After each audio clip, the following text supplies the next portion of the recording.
Hey friends, I'm racing the 2000 Trans Am this weekend in the NMCA Finals at Indy in the True Street class. So it'll be the first time that I've ever done that, so I'm looking forward to that. And in the meantime, here is a little filler video, as I'll call it, to keep you occupied until I am able to film and edit that upcoming event. Thanks for watching. If you'd give me a like and subscribe, that would be terrific. And I hope you have a great day.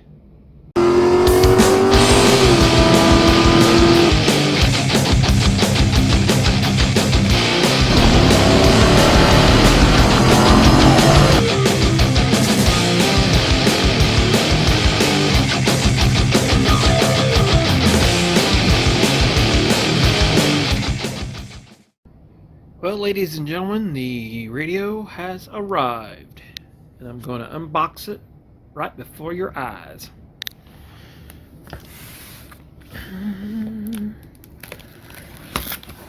I have a feeling we'll have help from Mr. Leo. There's Mr. Leo. He's going to help. Aren't you, buddy? Huh? You going to help, Daddy? The sharp object. Okay. What do you think, pal? Huh? Yep, we're gonna open this up, see what's in here. Oh goodness, they got packing peanuts.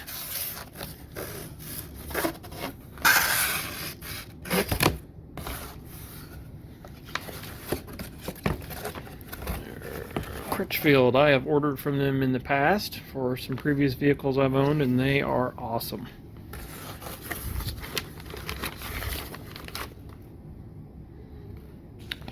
Supposedly this is a bezel I'm going to need.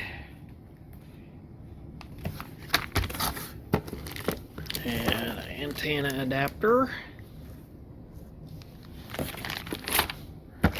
And a plug harness.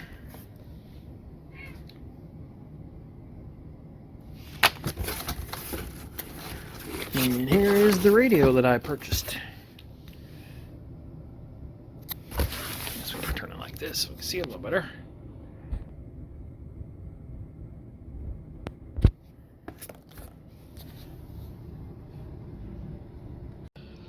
Now I'm going to marry these two harnesses together with these butt splice connectors and these tools.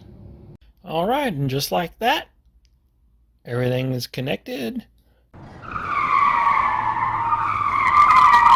Oh, let's put the brakes on here for a minute. My antenna adapter should not be plugged into that, what I think is an RCA type input. That is not right. Later on in the video you will see that I have corrected that problem, but do not do this.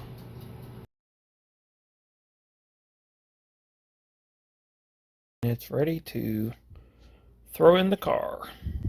So I'm removing the factory Monsoon stereo because the volume on and off knob does not work. It is the volume goes up when you turn it up, the volume goes up when you turn it down, and it got so loud when I was using it about a year ago that I had to shut the ignition off because I thought my ears were going to start bleeding. So it's time to change this out. The volume sounds a little tin can-ish because I'm using my GoPro Hero 2 without the external microphone plugged in. Live and learn. I'll get better.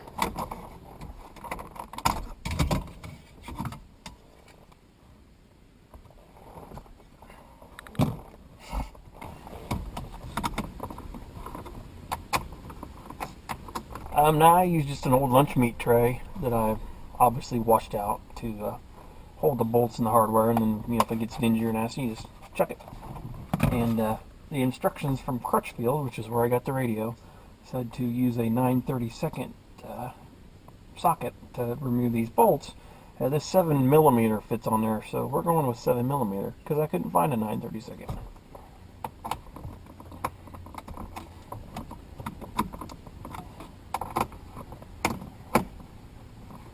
And there are 4 to take out. And I see 3. Looks like one of them's broken off. I've never had this radio out of this car before. That's really weird.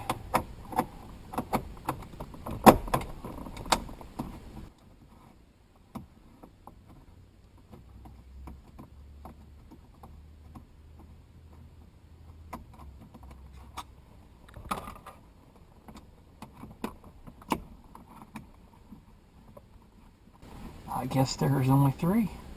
That's really strange. The brackets are made that way. There's only 3.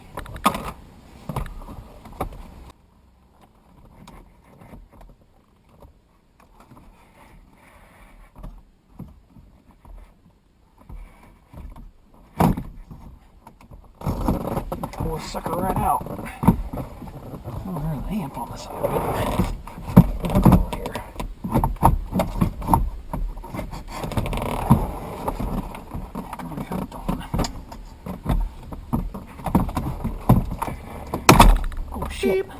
That was the antenna. Okay, well, radio's out.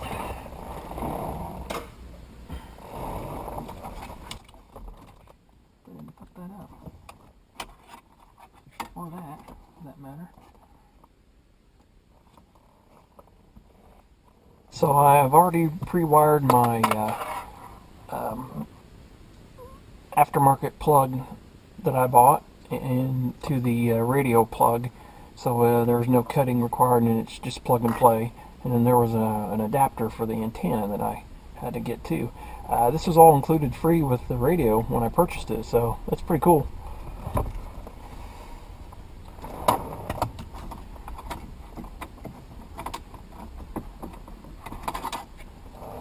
So the instructions for my radio says that I have to cut this little piece back here out with a hacksaw. So I have a blade and I'm going to cut it.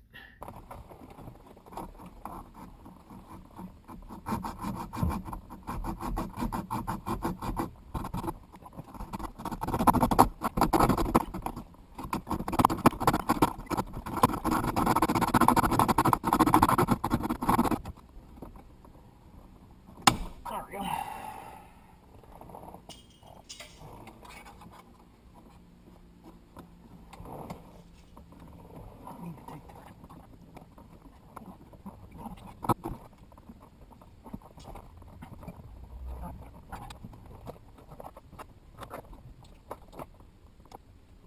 Scott, you gotta be smarter than the plug, I guess. There we go. There we go. Now we're plugged in. Okay, that's plugged in. Let's plug the antenna in.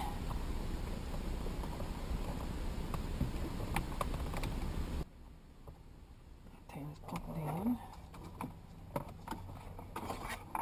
Now, it should be a matter of just putting the brackets on the side and bolting it in. Alright, I didn't bore you with this part, but I bolted these brackets onto the side so I can bolt the radio to the dash. And now we're going to plug it in and set it in place.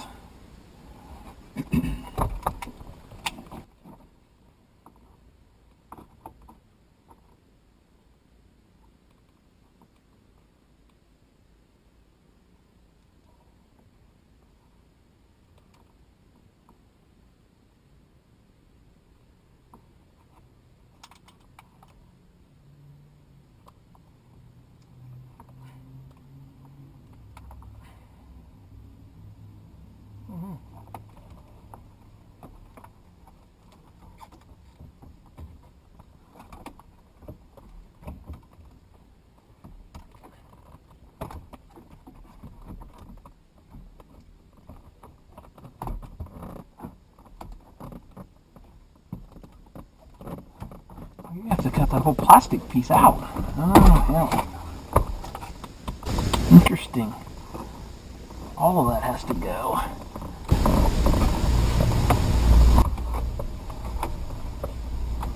I thought it would fit in there without that. Huh. Well, it ain't gonna. Not like that. There's a little bit. Yeah. Alright.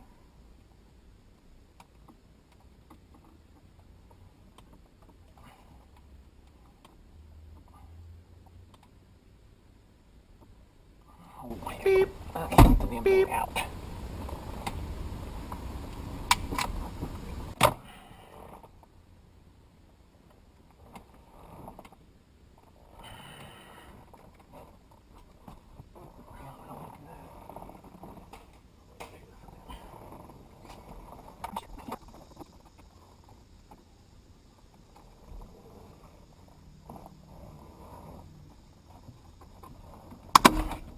Maybe not. We'll just break it.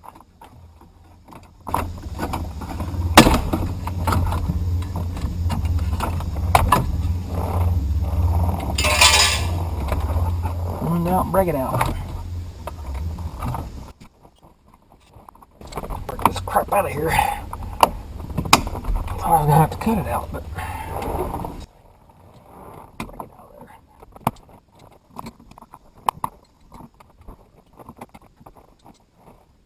Well, let's see if it'll go in there now.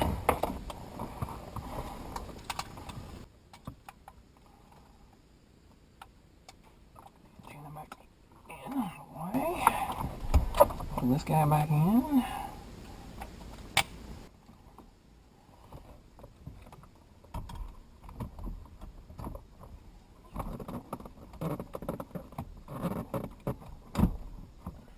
There we go.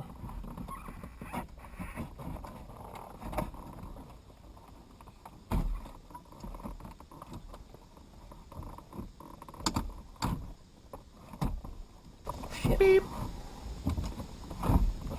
Ain't cool. I ain't supposed to do it like that. There's behind there. There we go.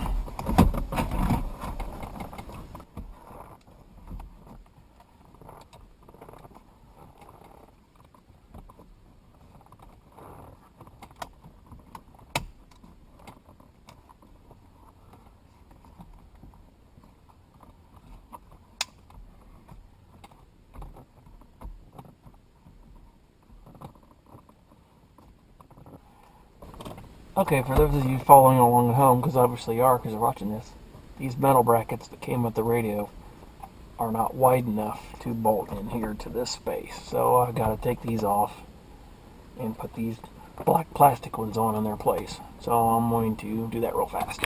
Okay, so I got the correct brackets on there now, and the screws that came with the radio weren't long enough, so I had to go digging, but I did have some screws. So let's try this again.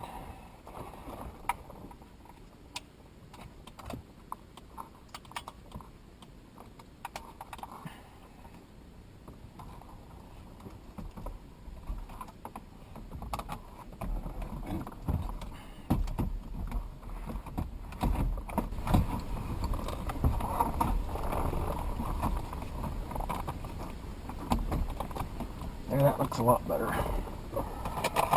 A lot better.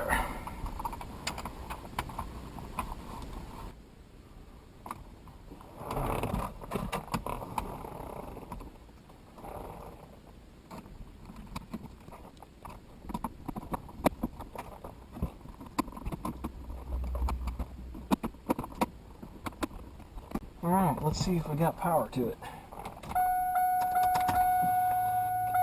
And look at that.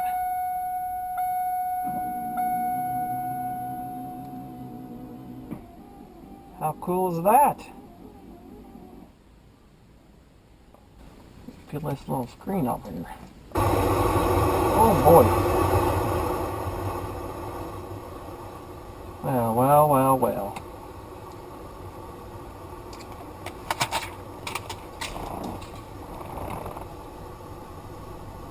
Alright, kids. We got,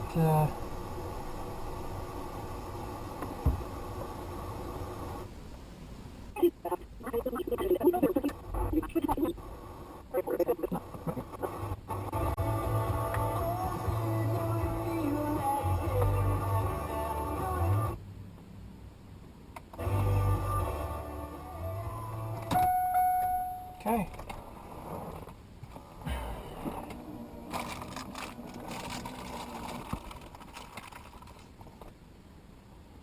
How do these fit on there?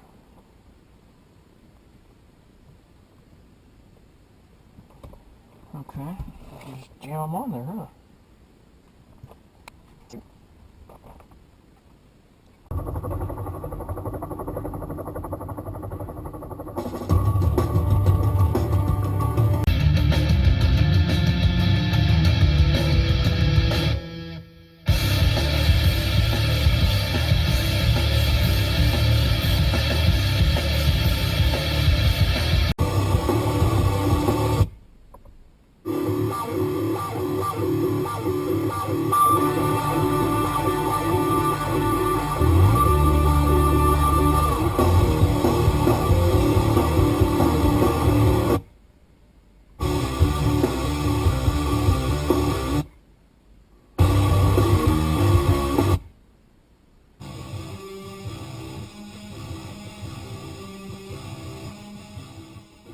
I know this radio isn't a top-of-the-line model by any means, but it is still a spectacular radio and will fit my needs perfectly. The car is, pretty loud, but it's just the way I want it, so I don't listen to the radio that often, and really this radio is just going to be for listening to the track announcers on the local FM stations when I'm at the area drag strips that I attend here in Indiana. I can listen to whatever the announcer's saying and call to the lanes and whatnot, important things, and that's really what I'm going to use this radio for. This radio was installed just days before attending the Trans Am Nationals in Fairborn, Ohio. With it having a DVD function, I thought it was only fitting to play the following movie to test the system.